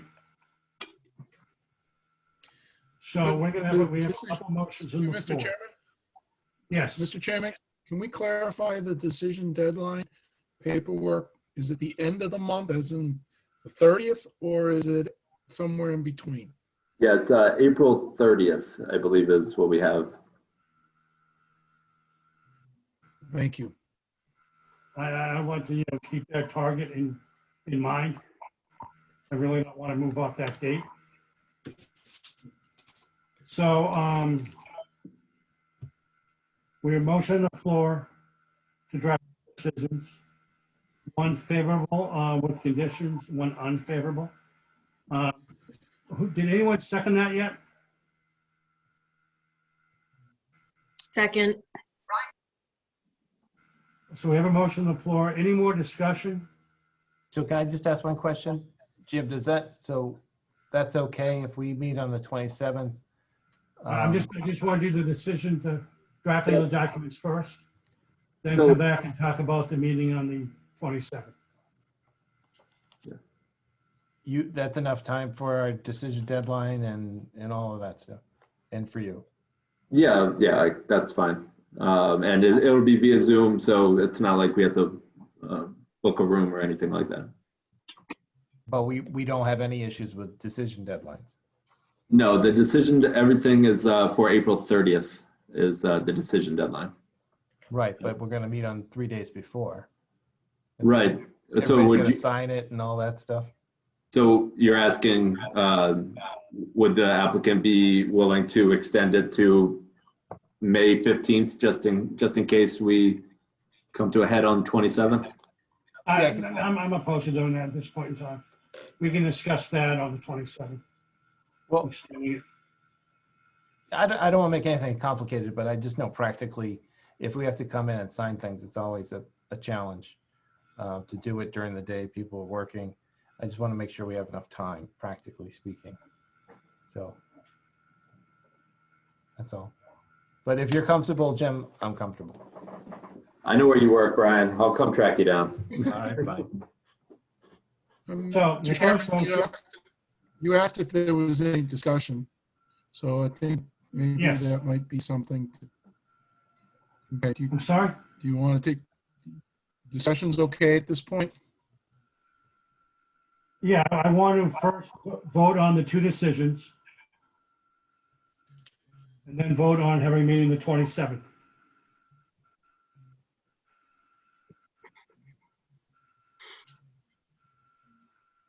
Correct? Yes, I believe you got a first and a second. Okay. All in favor of having the town planner draft two decisions as outlined this evening, please signify by saying aye. Aye. Aye. Aye. Opposed? That motion passes unanimously. In addition, I'd like to entertain a motion to have a one-item agenda meeting on Tuesday, April 27th at 7 o'clock. So moved. Second. All in favor, please signify by saying aye. Aye. Aye. That motion passes unanimously. Kim, I assume you can meet the deadline? Yes, yes. And I appreciate you adhering to that. Anything else before we move on to the next agenda item? Ladies and gentlemen of the public, I want to thank you for attending this evening so far on this one item. I know it's gone on for a while, and I appreciate your concern and the input from the applicant and the changes so far the applicant has discussed this evening. Thank you for your time. Thank you. Thank you. Thank you. Next.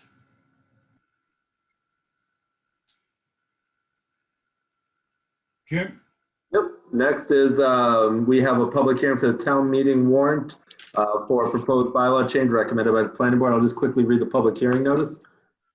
Pursuant to the town of Bellingham zoning bylaws, Mass General Law 48, Section 5, the planning board will hold a public hearing on Thursday, April 8th, 2021 at 7 p.m. in the Arcam meeting room via Zoom in the Municipal Center. The general public may participate utilizing the virtual meeting option found on the town of Bellingham website, bellinghamma.org.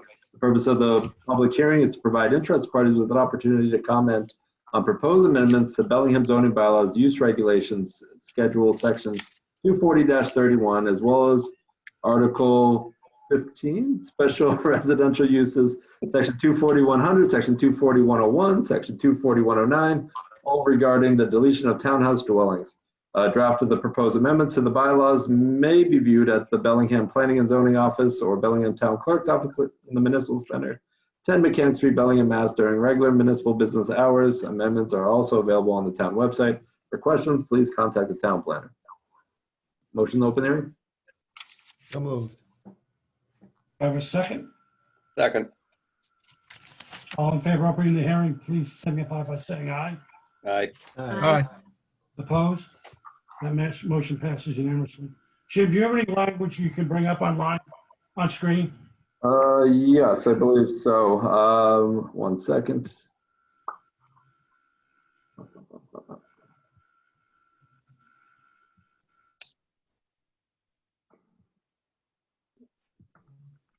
So this language is part of the warrant that was put in place. It doesn't really vary from the language that you guys reviewed and recommended, but you know, as the process for town meeting, this is a requirement to host a public hearing to certainly let the general public see and be heard. Let's see, I think I got it now. Let me just share.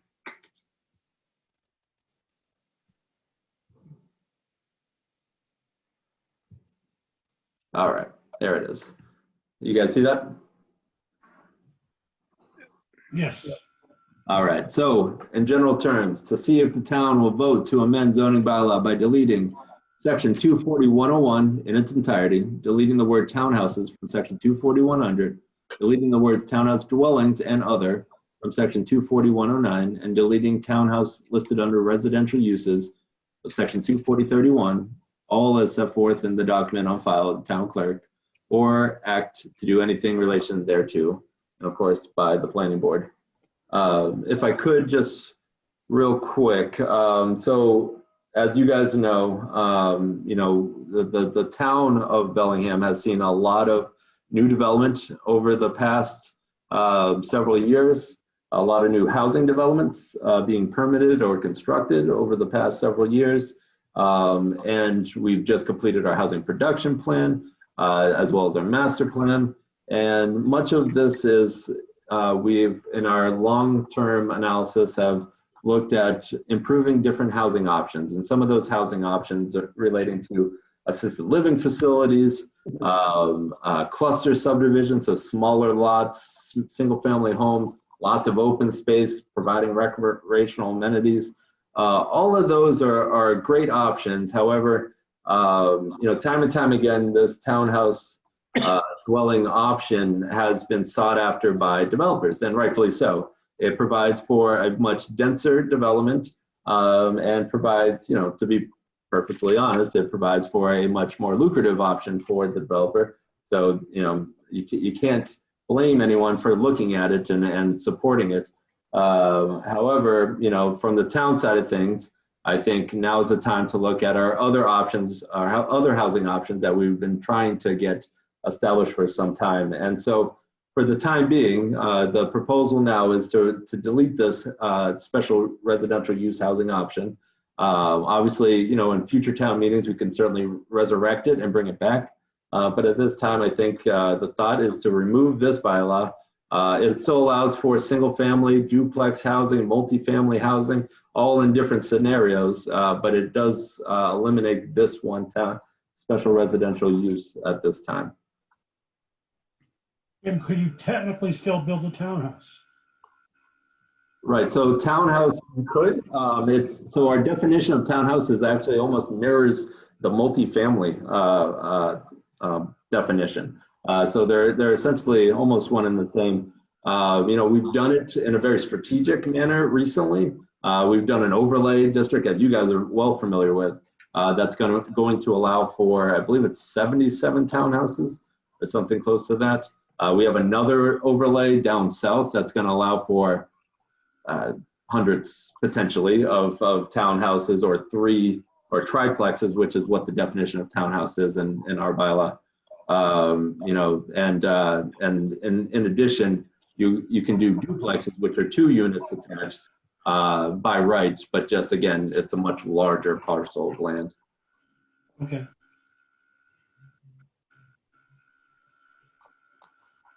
So for tonight, there may be some folks in the public who want to be heard, but ultimately at tonight's conclusion, it's whether or not the planning board decides to recommend this to town meeting. And we've already discussed this language in the past.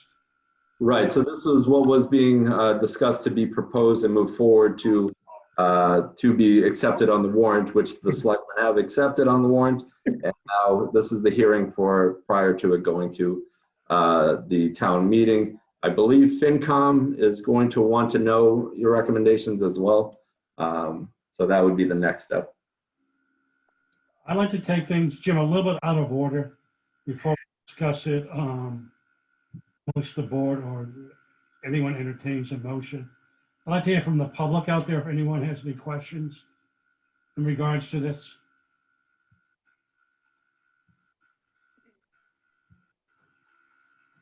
Lou, I see I think you're the only one who's unmuted or raised your hand or anything. I didn't mean to. So I'm Lou Petrosi from Wall Street Development. And Jim and I have had some conversation about this special residential section of your zoning bylaws. We are currently have a contract or an agreement to purchase the Vani property that is at the corner of Lake Street and Prospect Street. It's roughly a 75 acre parcel of land, formerly used as a gravel operation. And I have approached Jim, and we've had a couple of conversations about what we should be proposing on this property. And I was hoping that, and I agree that townhouses have been overwhelming the town of Bellingham, and I don't particularly, I'm not particularly fond of that type of development. I was proposing a single-family detached condominium home ownership type project of that would allow for smaller homes, but in a cluster formation with the same kind of density that or a similar density that you would permit with your townhouse dwellings. And I had I put together a proposed zoning amendment, but it seems like this special residential district is now going to take a different tact, and it doesn't really allow for the type of project that I was thinking of proposing. So I would like to see that the use regulation provide for a single-family detached condominium using the same formula that you have here of 10,000 square feet per bedroom, and get away from the townhouse multifamily concept that has been predominantly used in the town of Bellingham. It's just my outside thought process. I agree that townhouses are overwhelming. And, you know, that's the project that was going to derive the most benefit for a developer. But I'm more of a single family type developer. We've also looked at the possibility of using the property for, you know, a 55 and older type development, which I think is desirable for the town of Bellingham. We're having a feasibility study done at this time. But there are a couple of issues related to that provision where you don't allow for someone under the age of 55 to live in any of the dwellings, either as a caretaker or a sibling or a person that needs to take care of someone that's 55 or older, an elderly person with a younger daughter or son that needs a caretaker. So we're looking at all the alternatives, but I was hoping that we, you know, would have an option to do a single family detached type condominium type development there. So that's my input at this point, but just one man's opinion. Jim, can you address that, please? Yeah, so yeah, Lou and I have had a lot of great discussions over the year, and you know, we did chat about this briefly some time ago as a board about that inclusion of the single family, I believe it was, for the special residential uses. And you know, I get what Lou's saying. It's definitely, I think, a better solution than the townhouse dwelling option. You know, my rebuttal to that, and I know Lou has taken a look at it, is we do have something like that. It's called the cluster subdivision or major residential. It's not going to get as many units as he's hoping for, or a developer would hope for, but it's going to get a much denser and development with more units, as you guys are much familiar with Bellingham Shores, than as a standard development plan or definitive subdivision would get you. So you know, there are other remedies out there, but yes, it wouldn't get nearly the density that that would be there through this townhouse dwelling. And can you answer a question for me? Mr. Chairman, one thing regarding that, you know, as far as the cluster development under your conventional zoning, when you throw out or include the inclusionary zoning component, it sort of offsets any kind of density bonus that you get. So it's really kind of there's really no advantage to going to the cluster development at this point. The savings that you're going to have with regard to infrastructure are minimal, and you're still going to be required to provide for affordable housing. So I don't know if it's been used in the past in Bellingham, but I quite honestly don't see anybody making use of the cluster development bylaw in the town of Bellingham the way it's currently worded. Jim, the property in question, how is that currently zoned? Is it only agricultural, Lou? I Yeah, believe it. see, there's a strip of land along Prospect Street, which is in Franklin, that's zoned 40,000 square foot lots, 200 feet of frontage. And the area that's, the land that's in Bellingham is, I believe it's 80,000 square foot lots, 200 feet of frontage.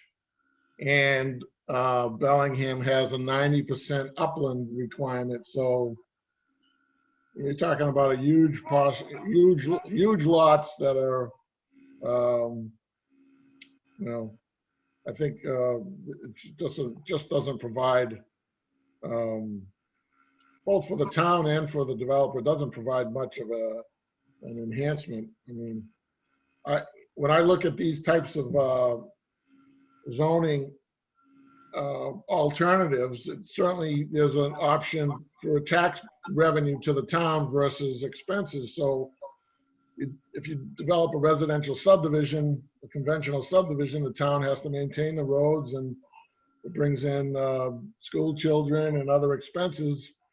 When you're developing a condominium type of single families, like smaller homes, it brings in a different type of project with less revenue, less expenses to the town, and greater revenue to the budget. So it's a cost benefit type analysis that you really should be looking at.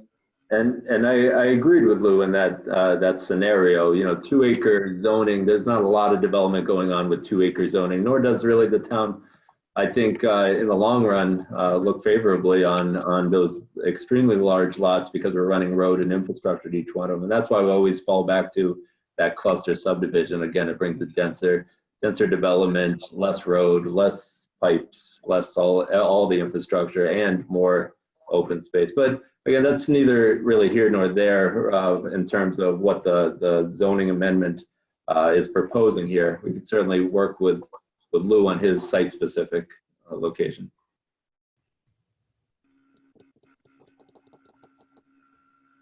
Bill, if I could just say something real quick. Lou, it's interesting to hear your point of view. We don't hear developers' point of views, except in the context generally of a development that they're trying to build. So, you know, I appreciate you coming out and talking about this, and I would encourage you to keep talking with Jim, and perhaps there's something that the town and it can develop in the future that would, you know, make sense for the town and a developer such as yourself. So I appreciate you commenting on this. Thank you. I appreciate it as well, sir. Any other comments from the public?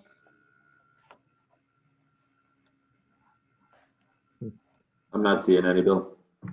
I entertain a motion.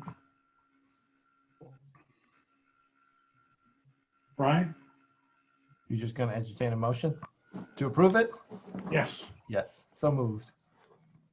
Do I have a second? Could we phrase that as you're recommending it to town meeting, right? Yes. Do I have a second?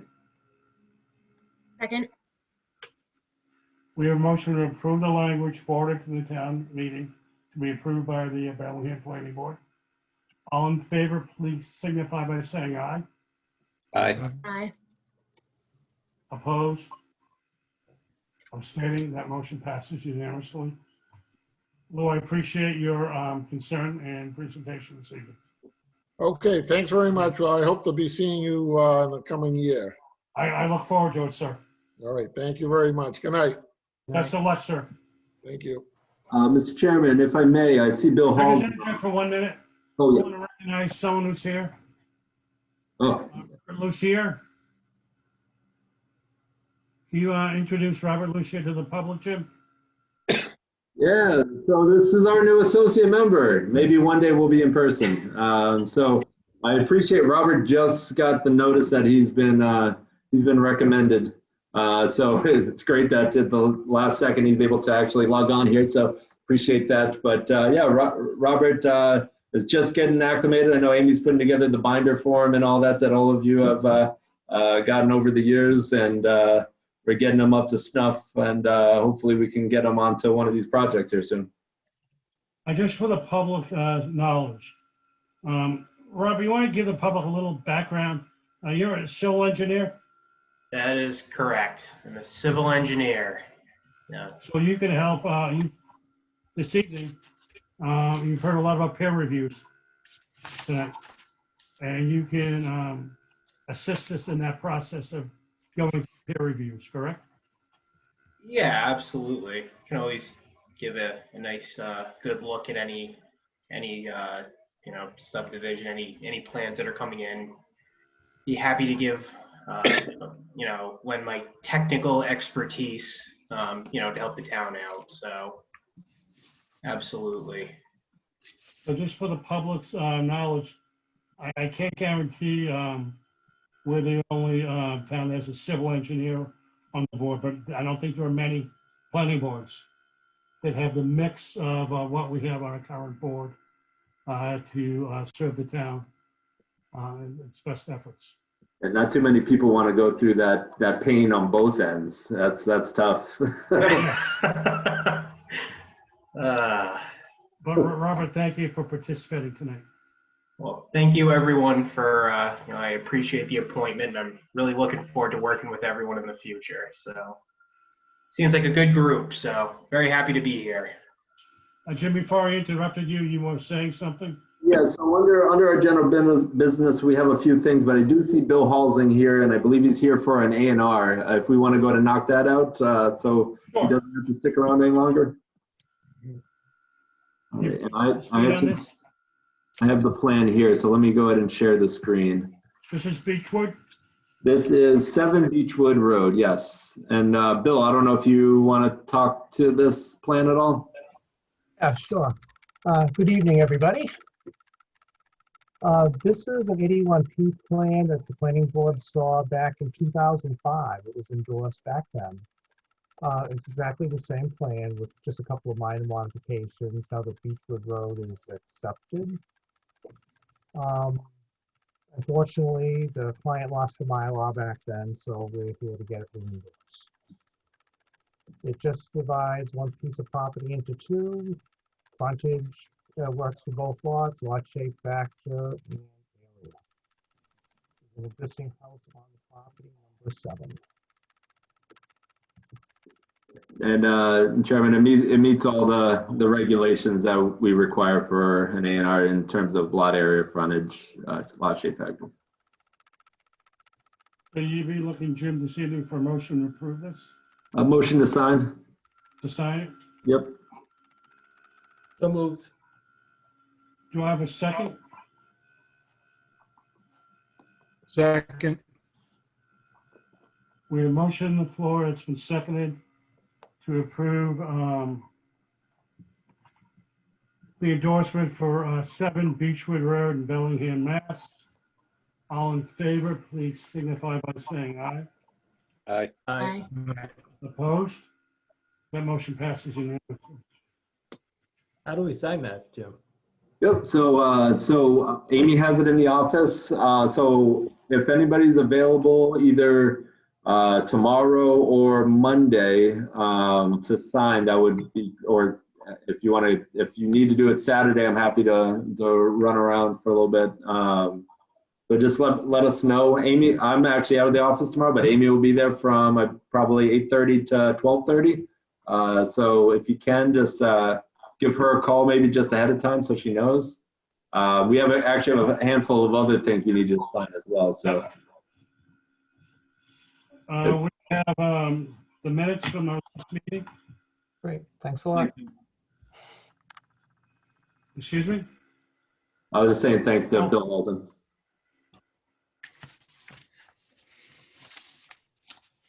We all had a chance to review the minutes from our last meeting.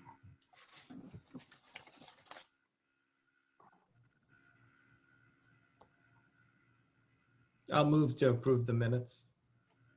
Do I have a second? Second. We have a motion on the floor to approve the motion, and it's been seconded to approve the minutes from the March 25th, 2021 meeting. All those in favor, please signify by saying aye. Aye. Aye. Aye. Opposed, abstaining, that motion passes unanimously. Jim, I noticed in our documents, there's a thing from Salem Traders Way Realty LLC. Yeah, so this actually is an updated covenant that we need the board to sign. So what happened here is, as you may or may not know, Mr. Fafford passed away recently. And there is a new individual who has the rights to sign for the entity. So our town council reviewed it. It was kind of surprising how much has to change in terms of just to get one signature instead of another. But they've updated the document. Town council has reviewed it and approved it. So they've signed it, and now we're just looking for an updated execution by the planning board.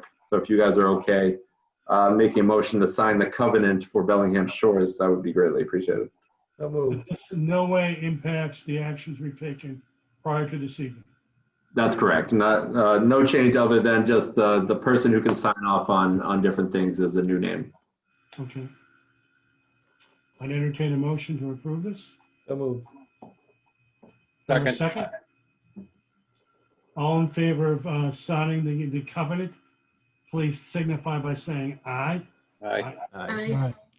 Opposed? Abstaining, that motion passes unanimously. Thank you. And Amy will have that at the office tomorrow too. So if anybody has an opportunity, it's gonna be like 80 out too. So just take the whole day off, everyone. And one thing I do have, Bill, the other warrant article recommendations, there's only one that I see that we do need to act upon. And then if anybody had any other questions or anything, but Article 17, which is Connor Lane Street acceptance, the board, is required to make some form of recommendation on this. That's Connor Lane is the old post office place, finally got developed over, it got permitted, 20 years ago or something like that, finally completed. DPW signed off on it. Everything is squared away. The order of conditions for conservation, everything is completed in that regard too. We have the plan of record that's ready to be signed. We'll sign that after town meeting. And we have a deed on record, which again would be signed by the select board after town meeting. So if the board is okay, I would recommend just making a motion to recommend acceptance of Connor Lane. So moved. Have a second? Second. We have a motion on the floor that has been seconded to approve the warrant article for Connor Lane.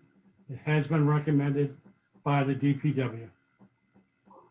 All in favor, please signify by saying aye. Aye. Aye. Opposed? Abstaining?